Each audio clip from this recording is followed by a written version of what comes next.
episode, we're going to learn how to knit a cowlet, this Cadmus cowlet.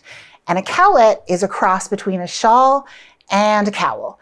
So you kind of get the best of both worlds, won't fall off your neck.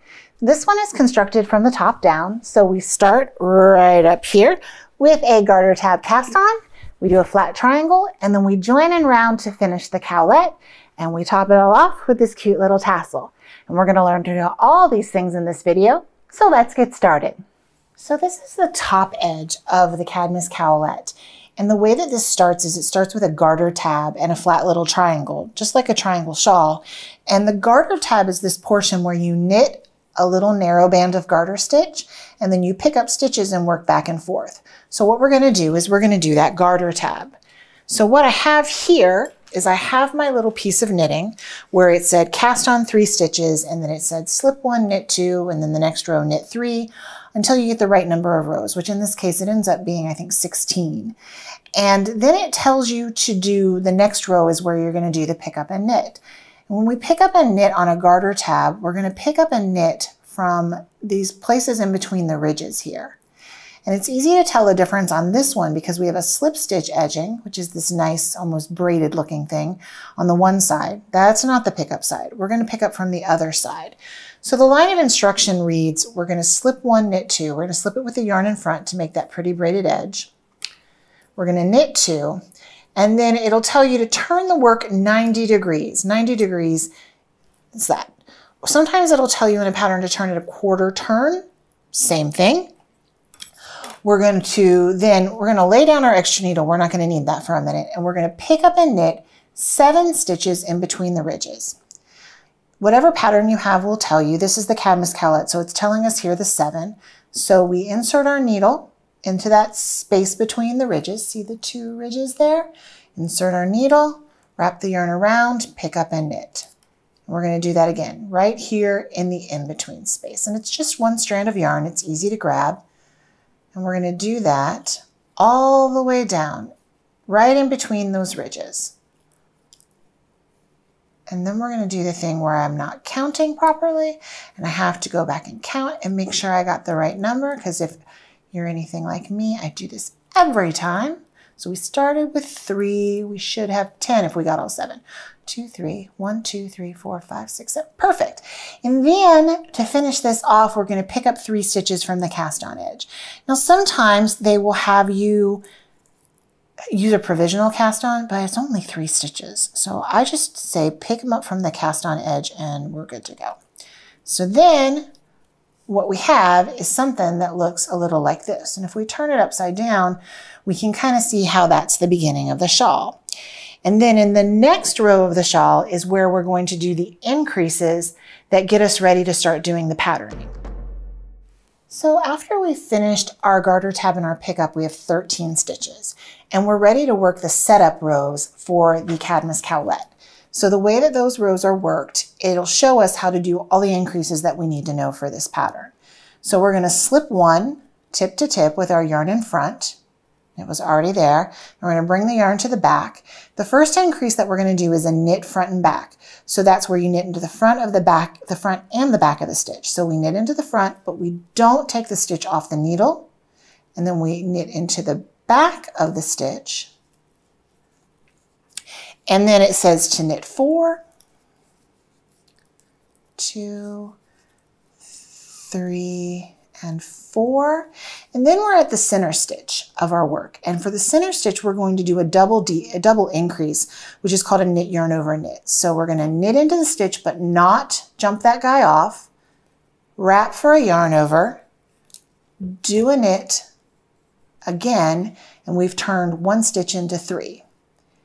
And then we're going to knit 3 more stitches, and then it calls for another knit front and back. Knit into the front of the stitch, leave it on the needle, knit into the back of the stitch, and then let it jump off. Got that 2 out of 1 there. We've done an increase. And then we knit 2 to end the row. Now the way that this is working is we're adding 1 stitch at each end and 2 stitches in the middle. And then after we do the wrong side row here, which is just going to be a garter edge and some purling, we'll be ready to start working on the chart. So before we actually demonstrate the stitches that we're going to do for the chart for this cowlet, I want to look at the actual chart itself and do a little review of how to read charts. You can use the written instructions for this. Everything for the Cadmus cowlet is written out, but you can also use this as a good opportunity to practice reading charts. And personally, I find charts easier to work with. Also, this one little page tells you almost everything you need to know about the shawl, which is nice. So here we have a legend, and that tells us what all the symbols mean. There's our knit symbol, knit on the right side, purl on the wrong side. Purl symbol, we have a knit front and back. You'll notice how it takes and turns into 2 stitches because it's a 2 square wide. The slip 1 stitch. And then they have this slip 1 purlwise with yarn to the right side of work. And the reason it's got a little line across it is because when we're looking at our work, these stitches are slipped with the yarn, the working yarn across the front of our work to make the patterning that we see. So you've got that one. And then you have this other funky one, which is the knit 1 under loose strands. And I'm going to demonstrate how to do that, but that's basically what gathers things up here. Then you have a no stitch. No stitch is very important because that is where you just ignore it. It's just a space in the pattern. It's just a space holder. And then you have the repeat pattern, which is this red, and that's our little repeat that we have here. The other thing I want to show you about the chart, they have a flat chart and a round chart. The flat chart is worked back and forth. Right side rows are on the right-hand side of the chart. Wrong side rows are on the left side of the chart, and that's the direction that you work the rows. On the round chart, however, everything's worked the same direction, so all of the numbers are on the right-hand side of the chart. So we are working row 1 of the chart, and we've already kind of gotten to the center here, so I can show you how these slip stitches work. So what we're doing now is we are working a slip 3 with the yarn in front. So that's these little symbols here. So let's get that out of the way. And we bring our yarn to the front of the work, and then we just slip left-hand tip to right-hand tip, slip purlwise, 3 stitches with the yarn in front. So 3 stitches with the yarn in front, and then we knit 1, and then we do it again because this is our pattern repeat, 1, 2, 3, and then we knit 1, and then to end this out we have the increases and the garter stitch edge. So it's a knit front and back and knit 2. And then I want to show you when we do it on the wrong side, we still want to make sure that the yarn comes to the front of the work. So we're going to turn this over, slip the first stitch with the yarn in front, bring it to the back, knit 2 for our little garter edge, and then the patterning will have us purl 2, and then we're slipping 3 stitches with the yarn to the right side of the work. So see those slips there? Can you see right there? Those are the slips that we did before. We're doing that again. So we're bringing the yarn to the right side of the work, slip, slip, slip, bring it back to purl, then we do it again. Bring it forward, slip, slip, slip, bring it back, and then we purl. And then if you turn this over, you can see we've done 2 rows with these slips, so we have 2 strands worth of slip stitches here that we're going to catch up when we do that knit 1 under the loose strands here in just a second.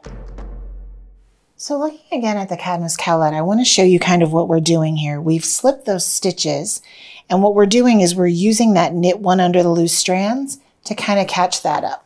It's a little easier to see if we go this direction. So there's those 2 loose strands that we're working with, and then we've used this stitch to catch and pull them up. So that's what we're getting ready to do here. We're on row 3 of the flat chart, and we've got a bunch of these ready to go. So we're going to slip our first stitch with yarn in front. We're going to do our knit front and back, and then we're going to get to the point where we're ready to do the knit 1 under loose strand. It's 1, 2, 3, 4.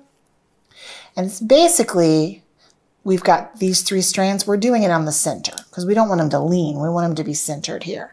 So we've got these 2 loose strands. We're ready to work that center stitch of where the slips were. You take your right hand needle tip, you insert it under the 2 loose strands, and then you're going to knit 1 under those loose strands. And you're basically just going to bring it so that those loose strands fall behind that knit stitch. So let's knit 3 and show you that again. because we're in the center here. We go under the 2 loose strands, make sure you get both of them. We knit that stitch, and then when we come out, we push those strands behind. And that's how easy it is to do the knit one under the loose strand. We're gonna learn to do a 3-needle bind off. A 3-needle bind off is just what it says it is. You've got stitches on 2 needles and you use a 3rd needle to bind them off. It's a really nifty trick to have in your knitting toolbox. This is the Cadmus Cowlette and the front neckline of it. And we have on the back neckline, when we join together to join in the round, we actually have a little 3-needle bind off here, and you can see the little seam here. But I'm going to show you how to do a 3-needle bind off, and we'll talk about why to use a 3-needle bind off. So what I have here is I have live stitches on 2 needles. So this is the right side of my work with my stockinette. This is the wrong side with the reverse stockinette. And I've just got some garter here on the edges to keep it from curling and going crazy. Exact same thing on the other piece of knitting, but we need to work a 3-needle bind off. So I have 2 needles and then I have a 3rd needle to bind off. You don't have to use a DPN to bind off. What you have to have is you have to have your work in such a way that you can put it together.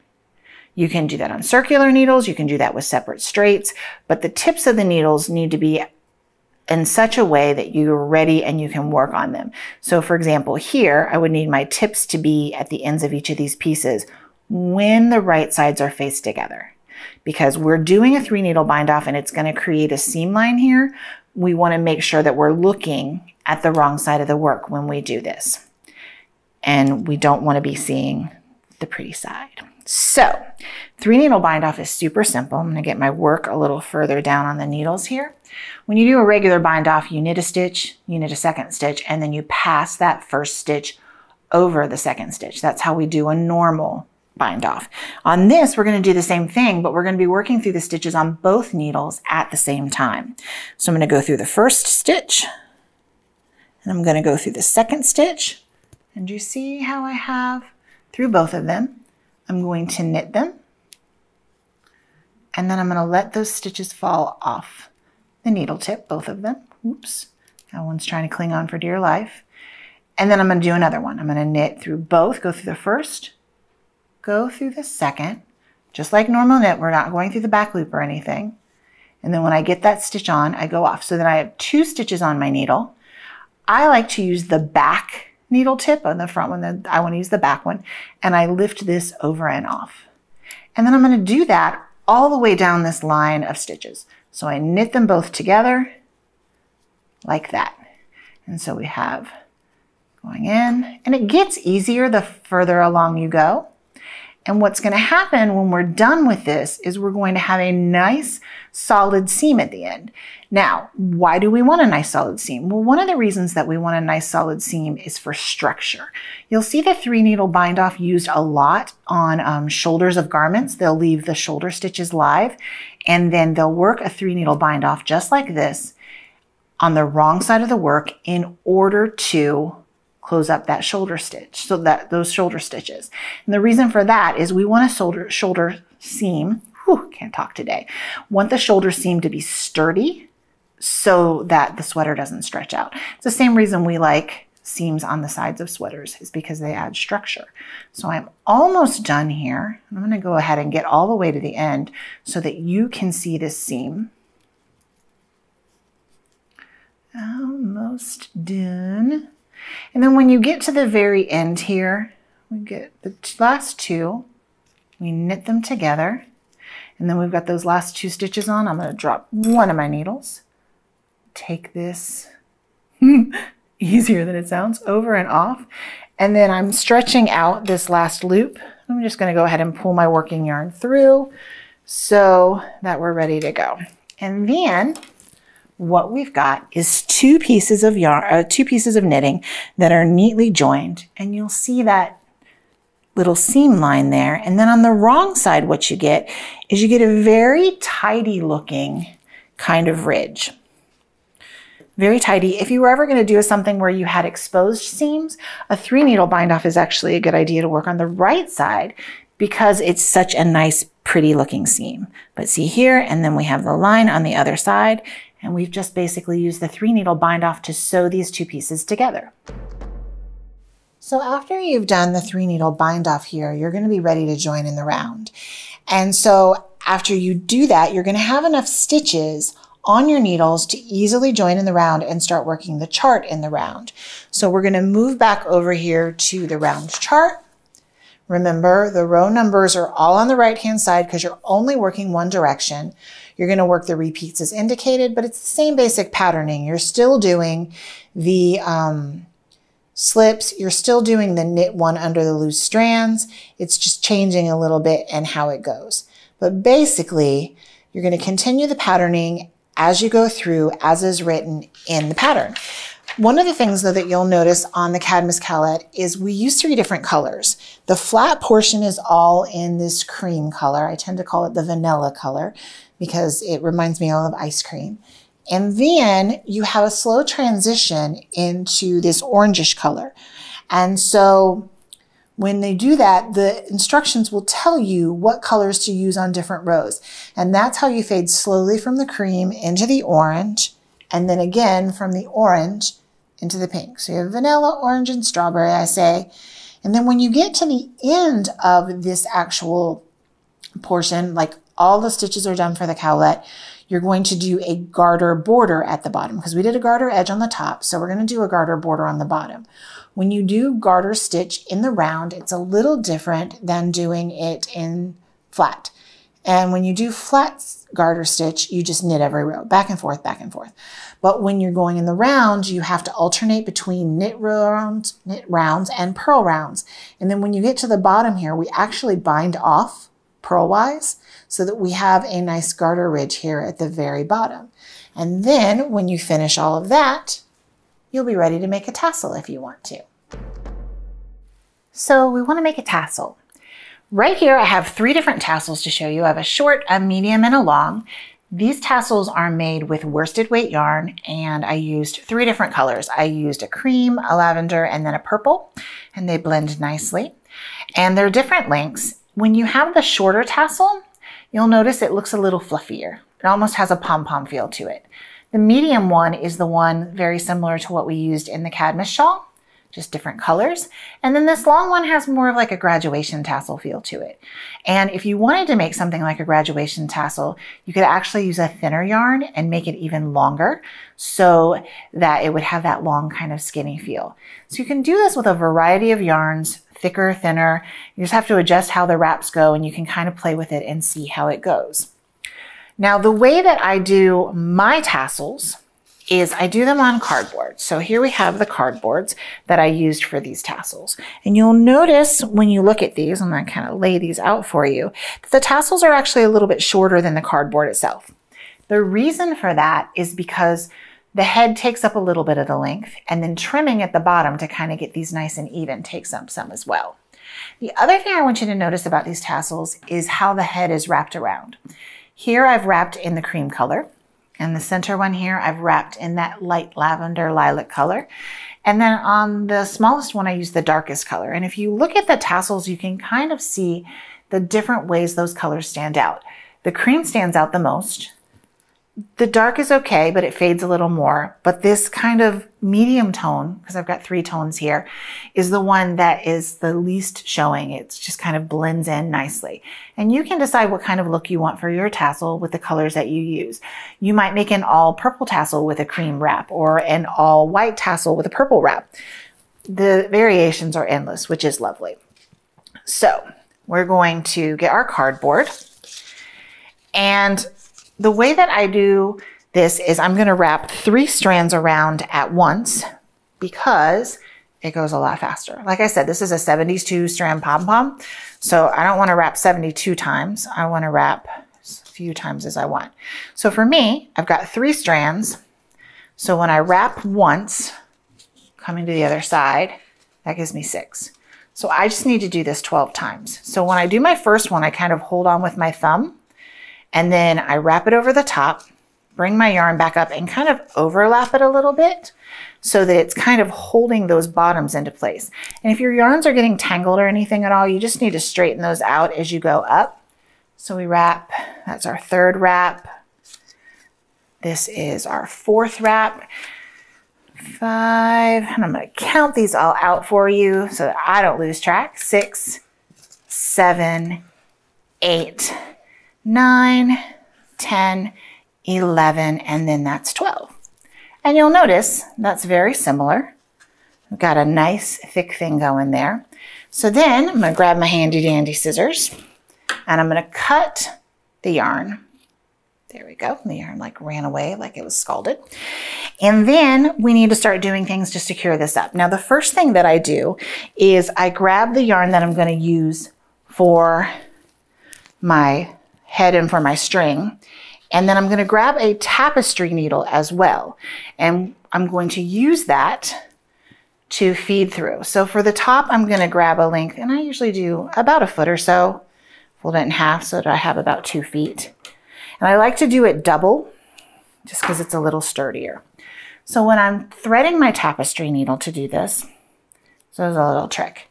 So when I'm threading my tapestry needle to do this, move this out of the way, one of the things I do is I fold the yarn over the needle, if you can see that, and then it's nice and flat to feed right in. So let's do that one more time so you can see that. So I take the yarn and I fold it over the needle, and this is 2 strands again, like I said. It's nice and flat, and it just feeds right in. So then I've got my little guy here, and I'm going to go through and get the top. So when I'm doing this, I make sure that I'm hitting the cardboard and not losing any of the strands. And then set that down. I've got a nice piece of yarn here, and I need to tie a knot.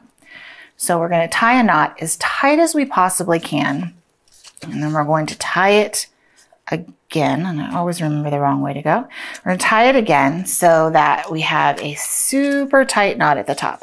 But it's kind of hard to get it, as I flip it over, really tight. But that'll do for now. We straighten it out, make sure that's at the top there. And then, move this out of the way for a second, we're going to cut. So we're going to take our scissors, get that out of the way a little bit, and start inserting right along the bottom here. And do you see how I'm right here along the bottom as I start to cut? And as you cut, it'll get looser and it'll get easier to cut. And you can kind of make sure you want to get as close to the very bottom edge as you can, because that gives you less trimming to do later. Oop, missed one. And then I have my little yarn ghost here. So I got this little guy, and he needs the little head that we have on our other ones. So we look like this. We need to get this part.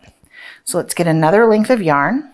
And I do about the same, about 2 feet. So it's kind of hard to see 2 feet when I'm doing the thing. And also I'm not the best measurer off the top of my head.